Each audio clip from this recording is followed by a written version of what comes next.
Hello friends, welcome to GK crazy today. आज की इस वीडियो में हम बात करेंगे भारतीय संविधान। भारत का संविधान की जो इतिहास के बारे में हम बात करेंगे। तो अपन बिना किसी देरी के क्लास को स्टार्ट करते हैं। क्लास को स्टार्ट करने से पहले आप हमारे यूट्यूब चैनल को सब्सक्राइब करें, ओके। और चैनल को सब्सक्राइब करें, वीडियो को लाइक करें। और तो स्टार्ट करते हैं क्लास। और कुछ महत्वपूर्ण क्वेश्चंस भी रहेंगे अपने, और क्लास फर्स्ट है, ओके। तो इसके अंदर हम बात करेंगे 1773 के बारे में, ओके। तो उनके बारे में पॉइंट मोस्टली पॉइंटों के बारे में बात करेंगे, ओके। तो अंग्रेजों की शासनकाल से तो फर्स्ट की क्लास स्टार्ट करते हैं, ओके। भारत का संविधान, ओके। भारतीय संविधान के विकास और का संक्षिप्त इतिहास। 1857 के प्लासी के युद्ध, ओके। जो प्लासी का युद्ध था, उसके अंदर जो युद्ध हुआ, उसके अंदर सिराजुद्दौला और मीर कासिम थे। और बक्सर का युद्ध 1764 में हुआ था अंग्रेजों के खिलाफ, ओके। तो इस युद्ध में अंग्रेजों द्वारा जीत लिए गए जाने के बाद बंगाल पर ब्रिटिश ईस्ट इंडिया कंपनी का शासन हो गया। ब्रिटिश ईस्ट इंडिया कंपनी का शिकंजा, मतलब कि उसकी ताकत बढ़ने लगी, जो कि भारतीय संविधान के विकास की सीढ़ी बनी। मतलब कि जो उन्होंने विकास में जो भागीदारी निभाई है, उसमें महत्वपूर्ण योगदान जो रहा है। क्योंकि उस टाइम जब विकास की जो संविधान के अंदर कुछ नियम लागू किए थे उन्होंने, ओके। तो अंग्रेजों के समय में अनुकूल कई एक्ट पारित किए गए, ओके। इसी के तहत भाई जिससे भारतीय संविधान का सीढ़ी दर सीढ़ी बढ़ता गया, ओके। तो उन्होंने सुधार नियम लागू कर दिए, गुलामी तो की पर सुधार नियम लागू कर दिए गए, ओके। तो आगे चलते हैं। 1773 1773 के अंदर क्या हुआ कि एक रेगुलेटिंग एक्ट आया, okay, British east India company द्वारा, कि केंद्रीय प्रशासन की नींव रखी गई, ओके। और भारतीय ईस्ट इंडिया कंपनी के कार्यों को नियंत्रित और निर्माण करने के लिए दिशा में ब्रिटिश सरकार द्वारा उठाया गया ये कदम पहला कदम है, ओके। मतलब नियंत्रित करना और नियमित करने के लिए ये एक्ट लाया गया।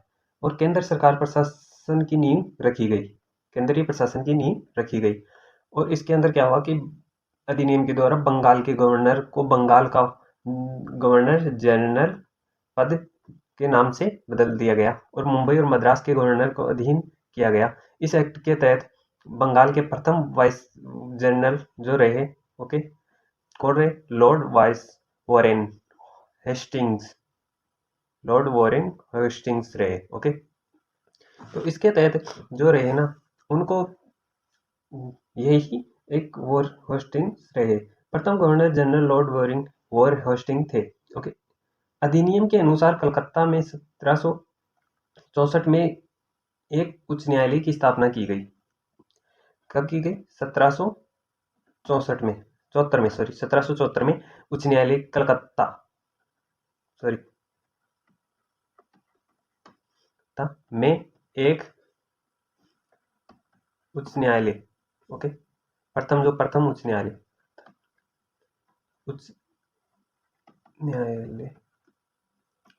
की स्थापना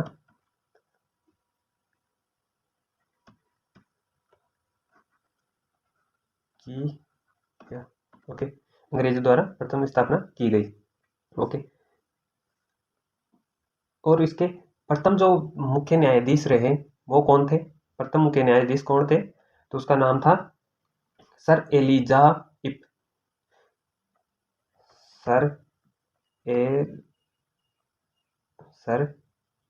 Elijah Impey, okay. Sir Elijah Impey यही रहे, ओके, प्रथम न्यायाधीश, ओके, कोलकाता के। इसकी स्थापना कब हुई थी? 1774 में, ओके। इस नियम के अनुसार रिश्वत लेने पर रोक व उस पर उपहार लेने पर भी रोक लगा दी गई। इस नियम के अनुसार जो नियम लाया गया 1773 वाला जो नियम था, उसके तहत क्या किया गया? 1773 अधिनियम रेगुलेटिंग एक्ट जो रहा, उसके तहत क्या किया गया कि किसी से रिश्वत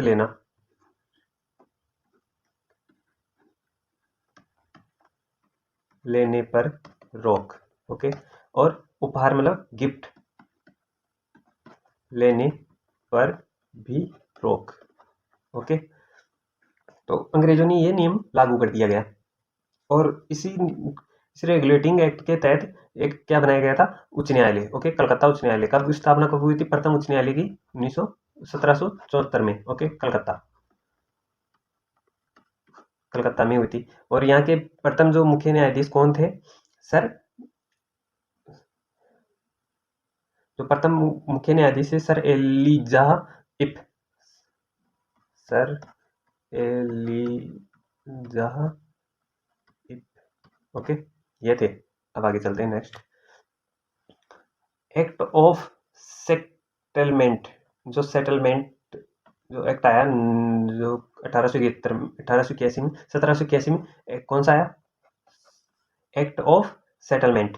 इस एक्ट के अनुसार कलकत्ता की सरकार को बंगाल, बिहार और उड़ीसा के लिए भी विधि बनाने का प्रावधान दिया गया। मतलब विधि का यानी वहाँ के कानून बनाने का भी अधिकार मिला। ओके, और इस नियम को कंपनी के अनुसार कंपनी को इस नियम से दूर कर दिया गया। मतलब कि ईस्ट इंडिया जो कंपनी थी, ईस्ट इंडिया कंपनी थी, उसको इस नियम से दूर कर दिया गया। ओके, आगे चलते हैं नेक्स्ट। 1784 इस एक्ट के द्वारा दोहरे प्रशासन का प्रारंभ हुआ और उसके अंदर रहे कौन कौन से दो प्रशासन, कौन कौन से दोहरे प्रशासन में, लॉर्ड ऑफ डायरेक्टर्स और board of control. Board of directors, board of directors और बोर्ड ऑफ कंट्रोलर। ओके, तो बोर्ड ऑफ कंट्रोलर और बोर्ड ऑफ डायरेक्टर। ओके, व्यापारिक मामलों के लिए, ये तो रहा व्यापारिक मामलों के लिए, और यह रहा किसके लिए, राजनीतिक मामलों के लिए।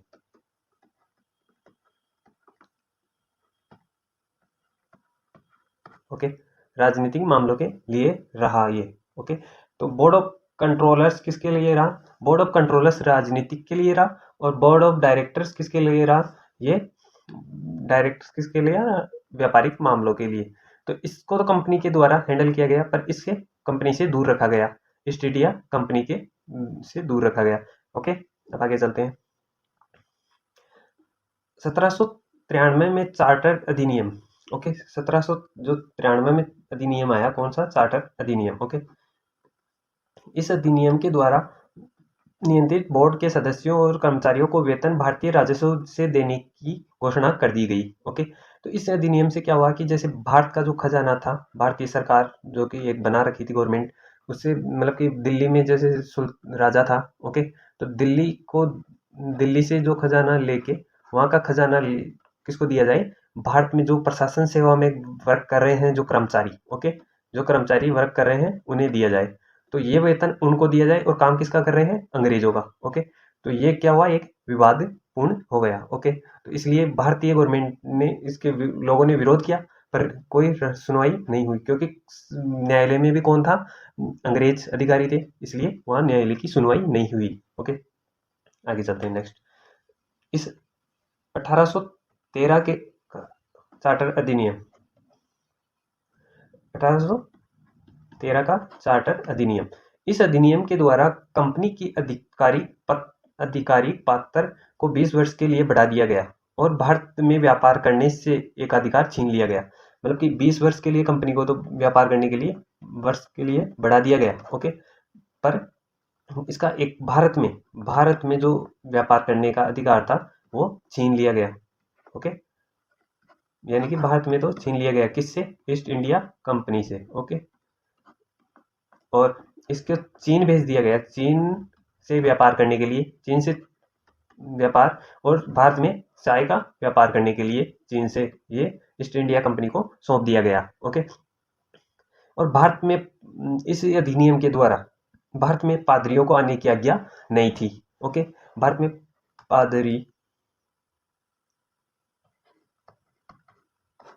आने की आज्ञा नहीं थी, पर 1813 के इस अधिनियम के द्वारा भारत में पादरियों को आने की आज्ञा दे दी गई। ओके, तो इसी अधिनियम के द्वारा दी गई अनुमति दी गई। ओके, आगे चलते हैं। 1833 इस अधिनियम के द्वारा भारत में जो चार्टर अधिनियम था, चार्टर एक्ट, उस अधिनियम के द्वारा भारत में कंपनी के व्यापार को अधिकार पूर्णतः समाप्त कर दिया गया। यानी कि 20 ईयर्स हो गए। ओके, बढ़ा तो दिया गया था, तो कब बढ़ाया गया था? 1813 के चार्टर एक्ट के द्वारा। ओके, और अब 33 हो गए तो 20 साल हो गए, 20 साल के लिए बढ़ाया गया था, तो अब क्या गया? पूर्णतः समाप्त कर दिया गया। ओके, और इसे पूर्णतः समाप्त कर दिया गया। बंगाल के गवर्नर जो जनरल को भारत का, जो बंगाल के गवर्नर थे उनको भारत का गवर्नर बना दिया गया। ओके, जो बंगाल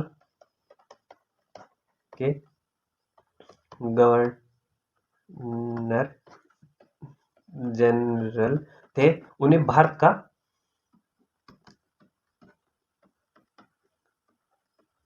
गवर्नर जनरल बना दिया गया। ओके, किसका बना दिया गया? भारत का। ओके, किस अधिनियम के थे? 1833 के चार्टर अधिनियम के तहत बना दिया गया। और इस अधिनियम के द्वारा धारा 87 के तहत जन्म, जाति और वंश के आधार पर अयोग्य नहीं ठहराया जाएगा। ओके, इस अधिनियम के द्वारा जो, जैसे कि धर्म, ओके, धर्म, ओके, जाति, रंग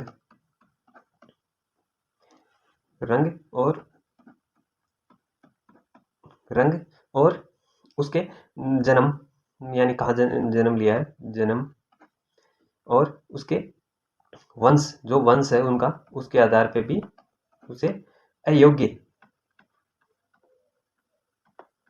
नहीं ठहराया जाएगा। ओके, तो फिर उस अधिनियम के तहत किसके आधार पे अयोग्य नहीं ठहराया जाएगा? जैसे किसी को जॉब के आधार पे। ओके, और भारत के अंदर जैसे कुप्रथाएं चल रही थी तो उनके अंदर भी इसका अधिक महत्व रहा। जैसे सेना के अंदर, तो सेना के अंदर जिसको अंग्रेज सरकार थी तो वो ईस्ट इंडिया कंपनी के अंदर जो भर्ती किया जाता था सैनिक, तो उनको जाति, रंग भेद और जन्म, वंश के आधार पे उन्हें अयोग्य नहीं ठहराया जाएगा। ओके, 1834 में लॉर्ड माइकल की अध्यक्षता में प्रथम विधेयक आयोग की गठन किया गया। ओके, क्या किया गया? कब किया गया? 1834 में। ओके, 1834 में क्या, लॉर्ड मैकॉले, जो मैकॉले था, लॉर्ड मैकॉले के अध्यक्षता थी, जो अध्यक्षता कर रहे थे उसके। ओके, अध्यक्षता में प्रथम विधि आयोग, ओके, प्रथम विधि आयोग का गठन किया गया। किसके अध्यक्षता में? मैकॉले के। और कब किया गया? 1834 में, चार्टर एक्ट 33 के अधिनियम के अनुसार। ओके, तो आगे चलते हैं नेक्स्ट। 1853 का चार्टर अधिनियम। ओके, 1853 का जो चार्टर अधिनियम था उसको किस प्रकार देखा गया? तो इस अधिनियम को किस प्रकार देखा गया? इस अधिनियम के द्वारा सेवाओं में नामजदगी का सिद्धांत समाप्त कर दिया और कंपनी के महत्वपूर्ण पदों पर प्रतियोगिक परीक्षाओं के आधार पर भरने की व्यवस्था की गई। पदों को, जो पद थे उनको किसके आधार पर भरने की, भाई प्रतियोगिक परीक्षाएं ली जाए, परीक्षाओं के आधार पर। ओके, उनको जॉब दी जाए। ओके, यानी कि महत्वपूर्ण पद हैं उन पे परीक्षाओं के आधार पर, और सिद्धांत समाप्त कर दिया गया, नामजदगी। ओके, नामजदगी को समाप्त कर दिया गया। ओके, और इसके आधार पर बढ़ने की व्यवस्था कर दी गई। किसके आधार पर? परीक्षाओं के आधार पर। ओके, तो इसमें क्या हुआ कि इस अधिनियम में 1853 का जो अधिनियम था, चार्टर अधिनियम, इस एक्ट के तहत ही परीक्षाओं को सुचारू रूप से भारतीयों को भी भाग लेने का मौका मिला। ओके, आगे चलते हैं। भारतीय 1858 इसका भारत शासन अधिनियम। ओके, भारत शासन अधिनियम के तहत जो भारतीय शासन 1858 का भारतीय शासन अधिनियम आया, उसमें भारत का शासन कंपनी से लेकर ब्रिटिश क्राउन के हाथों में सौंप दिया गया। किसके हाथों में सौंप दिया गया? ब्रिटिश क्राउन के हाथों में। ओके, तो ब्रिटिश क्राउन कौन था? भारत की ब्रिटिश की क्राउन यानी रानी के हाथों में सौंप दिया गया। ओके, ब्रिटिश क्राउन हाथों में सौंप दिया गया। ओके, और उसके बाद भारत के मंत्री पद की व्यवस्था की गई। भारत में मंत्री पद की व्यवस्था की गई। ओके, और भारत के मामलों में ब्रिटिश संसद का सीधा संबंध स्थापित किया गया। किसका? ब्रिटिश ब्रिटिश संसद का सीधा संबंध स्थापित किया गया। ओके, ताकि इस बड़े मामले हो तो उनको भारत के अंदर ना ब्रिटिश संसद के अंदर फैसला हो। ओके, स्थापित किया गया। मुगल सम्राट के पदों को समाप्त कर दिया गया। जो मुगल थे और सम्राट के जो पद थे, ओके, जैसे दिल्ली में, उनको समाप्त कर दिया गया। ओके, और आगे इस अधिनियम के अनुसार बोर्ड ऑफ डायरेक्टर्स और बोर्ड ऑफ कंट्रोल्स को भी समाप्त कर दिया गया। जो पहले अपन ने देखे थे, ओके, उनको भी समाप्त कर दिया गया। बोर्ड ऑफ डायरेक्टर्स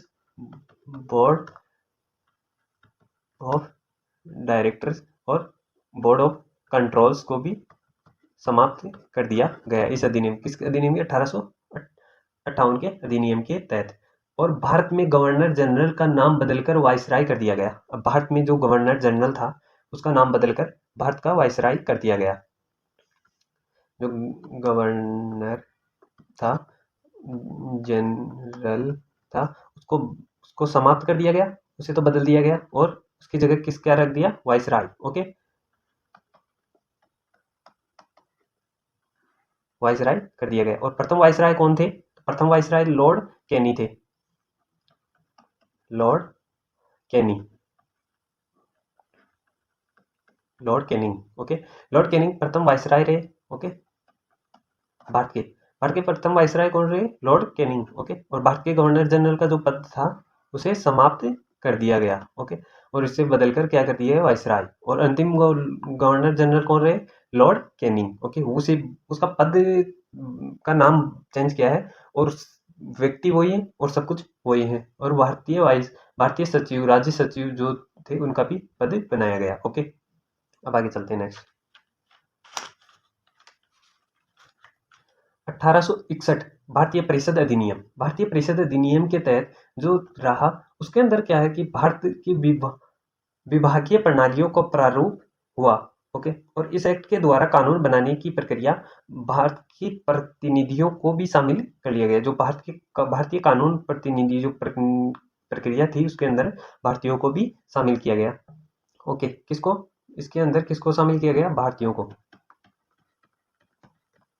प्रणाली जो कानून बनाने की प्रणाली थी, ओके, उसमें भारतीयों को भी शामिल किया गया।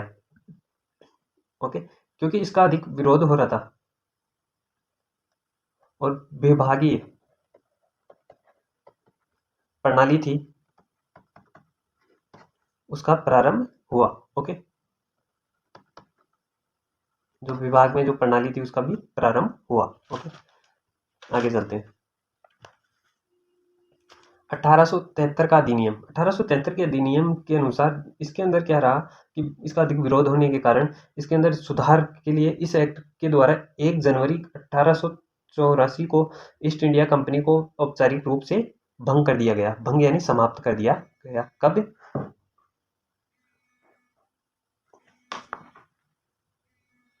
इसे औपचारिक रूप से भंग कर दिया गया। ओके, कब? 1 जनवरी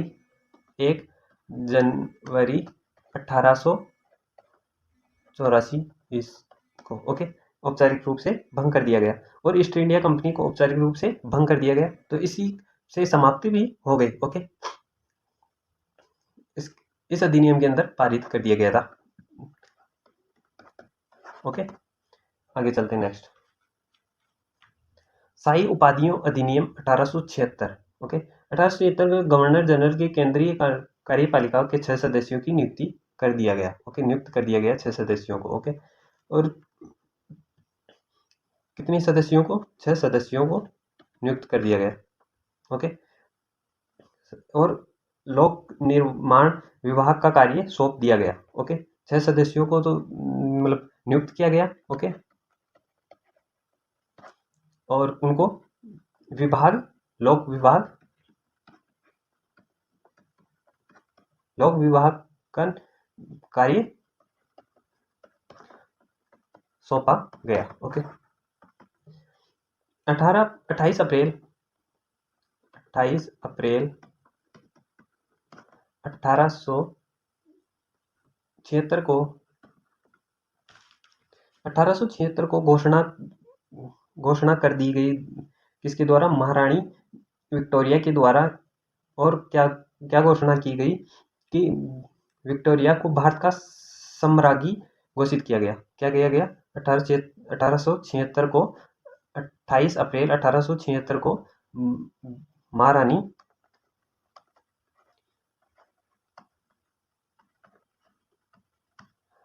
विक्टोरिया को भारत की सामगी घोषित किया गया। ओके, भारत की 1892 में जो अगला नियम जो अभी देखते हैं नेक्स्ट, 1892 का भारतीय परिषद अधिनियम। अब 1892 का भारतीय परिषद अधिनियम था, तो इस अधिनियम के द्वारा अप्रत्यक्ष चुनाव प्रणाली की शुरुआत हुई। ओके, क्या हुई? अप्रत्यक्ष चुनाव जो प्रणाली थी का शुभारंभ हुआ। ओके, और राजस्व में बजट पर बहस करने का तथा कार्य प्रणाली पर प्रश्न पूछने का अधिकार हुआ। बजट पे बहस, ओके, और प्रश्न पूछने का प्रावधान कार्य प्रणाली में शुरू हुआ। ओके, आगे देखते हैं नेक्स्ट। अब देखिए, अब अंतिम 1919। ओके, 1919 के अधिनियम के इस भारतीय परिषद अधिनियम मार्ले मिंटो सुधार अधिनियम भी कहा जाता है। इसे क्या कहा जाता है? मार्ले मिंटो सुधार अधिनियम भी कहा जाता है। ओके, इस अधिनियम के तहत पहली बार मुस्लिम समुदाय के लिए पृथक प्रतिनिधित्व का उपबंध किया गया। ओके, पृथक प्रतिनिधित्व का उपबंध किया गया। ओके, इस अधिनियम के द्वारा मुस्लिम को संप्रदाय को, ओके, तो इसको पृथक प्रणाली जो प्रथम पृथक प्रतिनिधित्व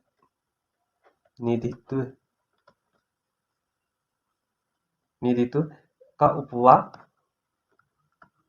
उपबंध किया गया।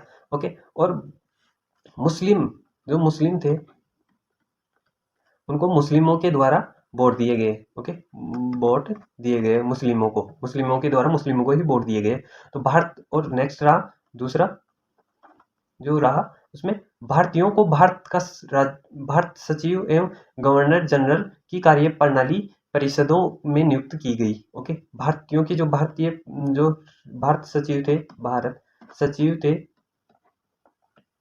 वह, और गवर्नर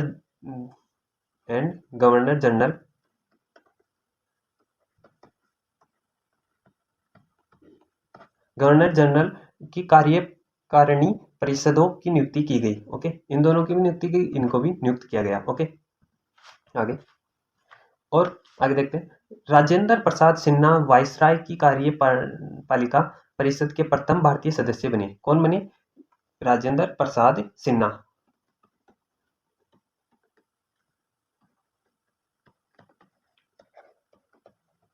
ओके, कौन प्रथम भारतीय व्यक्ति थे जो सदस्य बने। ओके, प्रथम भारतीय व्यक्ति थे, कौन थे? राजेंद्र प्रसाद सिन्हा।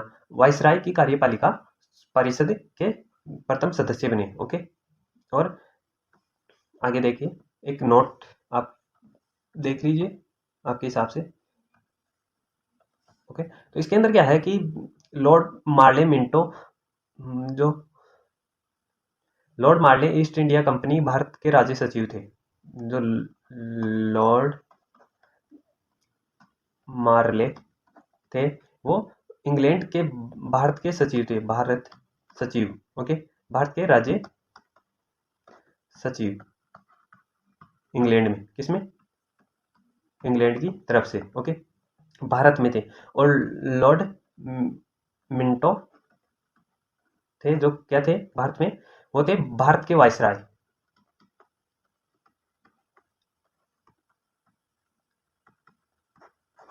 ओके, वायसराय थे उस टाइम। ओके, कब थे? तो ये अधिनियम था 1892। उसके बाद आया कौन सा? 1909। इस अधिनियम के टाइम कौन थे? लॉर्ड मिंटो और मार्ले ये थे। ओके, अब आगे देखते हैं महत्वपूर्ण क्वेश्चनों की तरफ इससे रिलेटेड। देखिए ये जो है, अब ये तो सही है। भीमराव अंबेडकर और महात्मा गांधी के मध्य 1972 में हस्तक्षेप पुनः समझौता, सॉरी ये क्वेश्चन, भारत के लिए डेमिनिक स्थिति बनाने जाने का और मुसलमानों के लिए पृथक निर्वाचन क्षेत्र का और हरिजनों के लिए पृथक निर्वाचन के लिए और हरिजनों के लिए आरक्षण समिति संयुक्त निर्वाचन क्षेत्र के लिए। तो is right answer D. Okay, क्या है? हरिजनों के लिए आरक्षण के लिए। ओके, वह कौन सा अधिनियम था जिसके भारत के सत्ता ब्रिटिश ईस्ट इंडिया कंपनी से क्राउन ब्रिटिश क्राउन फॉर्मून से स्थापित की थी? तो किस अधिनियम के तहत की थी?